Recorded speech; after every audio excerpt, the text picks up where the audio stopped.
नमस्ते दिल्ली बीवीपी।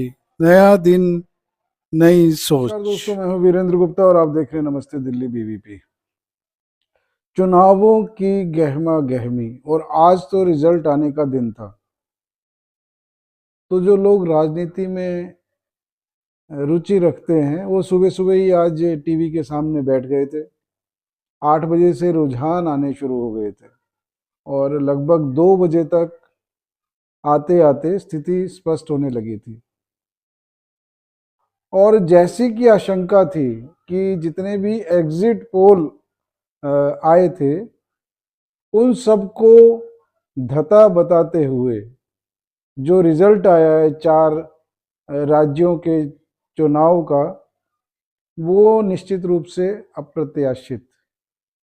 क्योंकि जो ये 6 या 7 एजेंसियां जो पूर्वानुमान लगाती हैं, जिसे एग्जिट पोल के नाम से जाना जाता है, और पूरा देश क्या, विभिन्न तरह के लोग कयास लगाने लगते हैं, नेता भी अपना दल बदलने लगते हैं, कुछ इस्तीफा दे देते हैं, कुछ नए शामिल हो जाते हैं, सिर्फ एक एग्जिट पोल के सहारे। और पत्रकार तो विश्लेषण भी निकालने लगते हैं, समीक्षाएं बनाई जाने लगती हैं, और चैनल समीक्षा शुरू कर देते हैं कि आखिर इस पार्टी की हार हुई तो क्यों हुई, या इस पार्टी की इतनी बम्पर जीत हुई तो क्यों हुई। लेकिन दोस्तों, काफी समय से ऐसा हो रहा है कि जो ये एग्जिट पोल किए जाते हैं, इनकी विश्वसनीयता संदेह के घेरे में आ गई है। और इस बार भी ऐसा ही हुआ कि जो ये 4 राज्यों के चुनाव हुए, इसमें छत्तीसगढ़ और मध्य प्रदेश, इन दोनों के लिए अधिकतर जो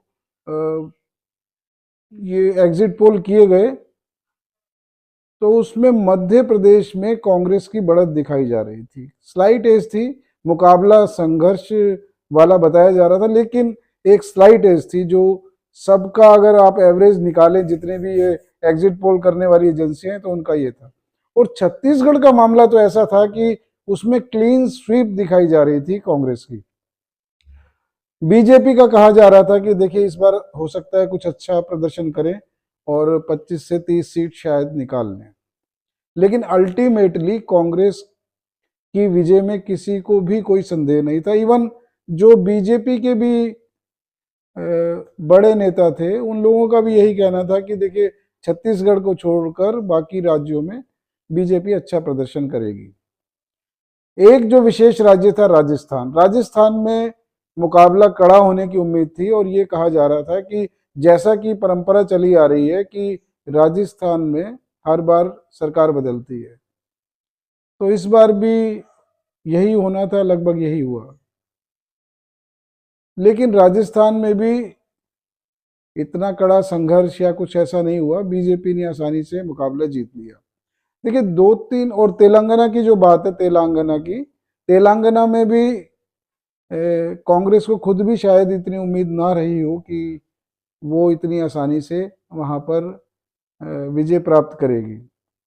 हालांकि जो ओवैसी की पार्टी थी, उसका प्रदर्शन भी पिछली बार से लगभग आधे पे आ गया, लेकिन बीजेपी का वहां प्रदर्शन अच्छा हुआ, उसकी वोट परसेंटेज बढ़ी।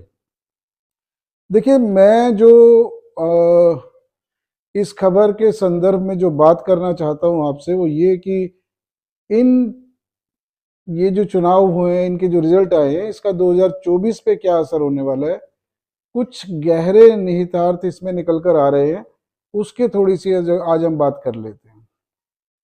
पहली बात तो यह है कि जो आम आदमी पार्टी है, उस पर इसका क्या असर हुआ। देखिए, हालांकि कोई ऐसा संदर्भ है नहीं, लेकिन आम आदमी पार्टी ने, जैसा आपको ध्यान होगा कि जब ईडी का पहला समन आया था, तो जो इनके संयोजक हैं अरविंद केजरीवाल जी, उन्होंने कहा था कि देखिए अभी मैं नहीं आ सकता क्योंकि ये चुनाव का समय है और जो मेरे कार्यकर्ता हैं उन्हें मेरे निर्देशन की जरूरत है। मध्य प्रदेश चले गए थे वो, जैसे ही समन की जो सुनवाई उनकी होनी थी, वो छोड़कर मध्य प्रदेश चले गए थे। जहां तक रिजल्ट की बात है, तो जो भी इन्होंने तेलंगाना को छोड़कर बाकी राज्यों में 3 राज्यों में जो अपने कैंडिडेट खड़े किए थे, लगभग सभी की जमानत जब्त हो गई। आप सोच सकते हैं कि किसी भी राज्य में 1% भी वोट इन्हें नहीं मिला। और बताया तो ये जा रहा है कि जो नोटा के जो वोट पड़ते हैं, नोटा के भी इनसे ज्यादा वोट रहे। अब अगर आम आदमी पार्टी की ये हालत है तो इसके अर्थ कुछ निकलते हैं, इसके बारे में चलिए बात कर लेते हैं। पहली बात तो ये कि जो इंडी गठबंधन है, आपने देखा होगा दोस्तों कि उसमें उन्होंने लगभग कांग्रेस की बाह मरोड़ने की कोशिश की थी। जैसा कि कुछ सूत्र बता रहे थे इस बारे में कि इनका जो अब आगामी चुनाव है उसमें कुछ लेन देन की बात थी कि पंजाब में जो है हम लड़ेंगे और गुजरात में पहले जो पीछे चुनाव हुए थे उसमें ये बात आई थी गुजरात में आप छोड़ दीजिए। लेकिन जैसा ये प्रदर्शन दिखाई दिया है और कांग्रेस की जो बची खुची जो शक्ति दिखाई दी है, दो पार्टियों में एक मुकाबला ये जो दिखाई दिया है, संकेत इससे ये मिल रहे हैं कि आने वाले समय में इंडी गठबंधन में बहुत बड़ा उथल पुथल होने वाला है। क्योंकि जो बार्गेनिंग की पावर है आम आदमी पार्टी की, मुझे लगता नहीं कि वो कर पाएंगे। क्योंकि देखिए, अगर कांग्रेस का खेल खराब करने में किसी की मुख्य भूमिका है तो वो इस समय आम आदमी पार्टी की थी। गुजरात में आप देख चुके हैं कि कुछ परसेंट वोट पाकर ही इन्होंने सारा कांग्रेस का खेल बिगाड़ दिया, क्योंकि वो जो मतदाता हैं कांग्रेस के वो छिटक कर आम आदमी पार्टी में चले गए। ये जो अब चुनाव हुए हैं इसमें दोस्तों जो खास बात देखने में आई है कि जो मतदाता हैं, जो बीजेपी के मतदाता हैं, उसमें कोई कमी नहीं आई है और कांग्रेस ने भी अपने मतदाताओं का जो बेस है वो बनाकर रखा है। 1 या 2% के उलटफेर से ही सत्ता इधर से उधर हो रही है। यही बात राजस्थान में नजर आई है और मध्य प्रदेश देख लीजिए, छत्तीसगढ़ देख लीजिए, मात्र 1 से 1.5% के उलटफेर से ही इतना सब कुछ हो गया है।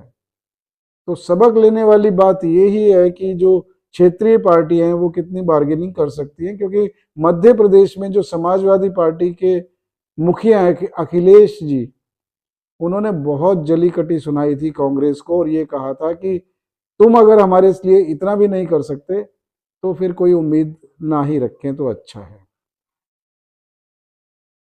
क्योंकि उन्हें ये उम्मीद थी कि वो अपने दम पर 7 या 8 सीटें लेके जा सकते हैं।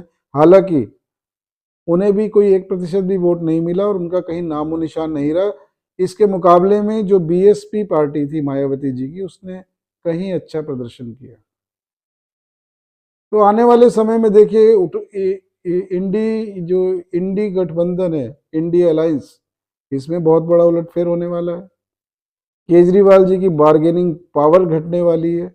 और जो तीसरा महत्वपूर्ण विषय है कि जो भ्रष्टाचार पे मोदी जी ने कोड़ा चलाया है, जिससे कि आम आदमी पार्टी हो या ममता दीदी की पार्टी हो टीएमसी बंगाल में, अखिलेश यादव की पार्टी हो या महाराष्ट्र में शिवसेना हो पुराने वाली, ये सभी लोग तड़पड़ा रहे हैं, कांग्रेस पार्टी खास तौर पर। तो ये एक संबल मिलेगा, क्योंकि एक तरह से ये जनादेश है। और अभी तो देखिए राज्यवार चुनावों में कोई मोदी जी का नाम नहीं आया, ये तो क्षेत्रीय पार्टियां थी, जो क्षेत्रीय दल थे, उन्होंने अपने दम पर ये चुनाव लड़ा है। हालांकि मोदी फैक्टर हर एक चुनाव में रहता ही है, लेकिन आप कल्पना कीजिए कि जब ये 2024 के चुनाव आएंगे, ये तो लड़ा ही मोदी के नाम पे जाएगा। तो उसकी एक झलक, जैसा कि बताया जा रहा है कि ये सेमीफाइनल था, उसकी ये झलक तो मिल गई। तो आप सोच सकते हैं कि 2024 का क्या रिजल्ट रहने वाला है। अभी तक तो यही नारा लगता था इनका, अब की बार 350 पार। लेकिन अब यह अगर नारा आ जाए कि अब की बार 400 पार, तो कोई आपको हैरानी नहीं होनी चाहिए। अभी जो रिजल्ट ये आए हैं तो इसकी समीक्षा तो होगी। 3 राज्यों में बीजेपी ने अपनी कंफर्टेबल विन ली है और मध्य प्रदेश में तो लैंडस्लाइड विक्ट्री इन्होंने हासिल की है। और अभी तो देखिए अगले 3-4 दिन में इसकी समीक्षाएं जारी रहेंगी टीवी चैनल्स पर। और कोई बड़ी बात नहीं है कि एक दो दिन में जो ईडी है वो कड़ी कार्रवाई करते हुए जो दिल्ली के मुख्यमंत्री साहब हैं अरविंद केजरीवाल जी, उन्हें गिरफ्तार भी ना कर ले। हो सकता है वो दिन कल हो सकता है वो दिन परसों हो, लेकिन इतना मैं निश्चित जानता हूं कि ये कार्रवाई अवश्यंभावी है। और जो ये मुहिम चलाई है मोदी जी ने कि जितनी भी जांच एजेंसियां हैं इनको कड़ाई से कहा जाए कि आप निश्चित रूप से लगे रहिए अपने काम में। और सुप्रीम कोर्ट, हाई कोर्ट और जो राउज एवेन्यू कोर्ट ने भी सख्त रुख दिखाया है। इससे लग यही रहा है कि मुहिम है ये एक अंजाम तक पहुंचेगी। चलिए देखते हैं क्या होता है क्या नहीं। फिर मिलेंगे किसी नए मुद्दे पर, तब तक आप बने रहिए और देखते रहिए नमस्ते दिल्ली बीबीपी। नमस्कार।